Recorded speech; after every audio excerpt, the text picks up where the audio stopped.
6 erreurs à éviter pour signer des mariages. Bonjour à tous et bienvenue dans cette nouvelle vidéo. Je suis très heureux de pouvoir vous retrouver dans une nouvelle vidéo et aujourd'hui je trouvais ça intéressant d'aborder 6 erreurs à éviter pour signer des mariages plus facilement. Ces erreurs-là, moi j'ai pu en faire quelques-unes quand j'ai démarré dans l'univers du mariage, donc je trouve ça intéressant de vous les présenter pour que vous puissiez ne pas les reproduire et forcément que vous puissiez gagner du temps et ainsi signer des mariages plus facilement. Donc sans plus attendre, on va commencer par la première erreur et pour moi c'est le manque de personnalisation. Quand je parle de manque de personnalisation, c'est naturellement l'étape qui vient avant une signature de mariage. Donc ça va être notamment dans l'envoi des mails qu'on va pouvoir faire parce que même si c'est intéressant d'optimiser l'envoi de mails, malgré tout, c'est toujours pertinent de garder un contact humain avec ses mariés et de vraiment essayer d'avoir une approche personnalisée avec eux dans les échanges de mails qu'on va pouvoir avoir. Donc prenez toujours le temps d'essayer de personnaliser vos mails avec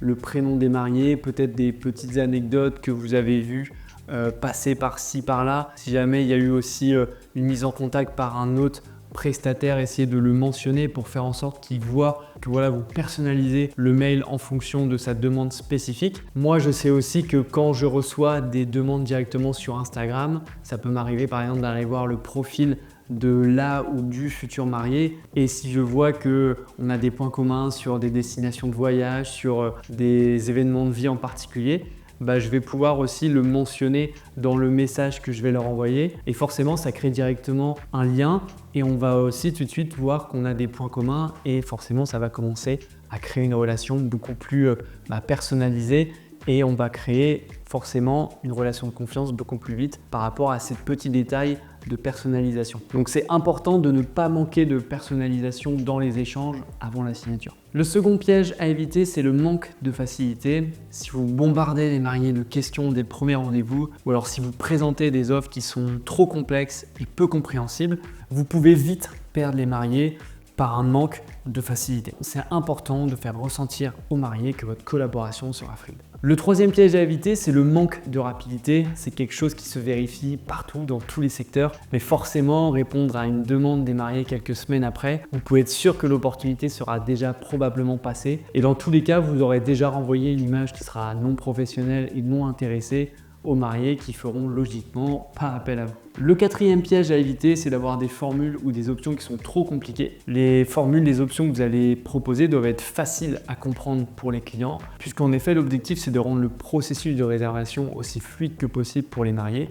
Donc, c'est intéressant de mettre en place différentes choses pour que vos prestations et vos tarifs soient amenés de la manière la plus pertinente et plus simple possible. Et le moyen utilisé dans l'univers du mariage, ça va être notamment d'avoir une brochure tarifaire, donc un document PDF de quelques pages qui présente vos prestations de manière claire et qui vont permettre facilement aux mariés d'avoir accès à vos prestations et aux tarifs affiliés de manière assez visuelle dans un document que vous allez pouvoir personnaliser selon votre image de marque et votre charte graphique. Le cinquième piège à éviter, c'est d'avoir une tarification sans but précis. En effet, vos tarifs doivent être clairs et justifiés. C'est important de savoir pour les mariés ce qu'ils vont avoir comme prestation pour le montant que vous leur présentez. Et si vous laissez des zones de flou dans les tarifs que vous présentez aux mariés, forcément ils le ressentiront et ça créera un sentiment de non-confiance qui peut les faire fuir. Donc soyez transparent et honnête dans les prix que vous proposez aux mariés. Ils les comprendront plus facilement et apprécieront votre transparence sur ce sujet.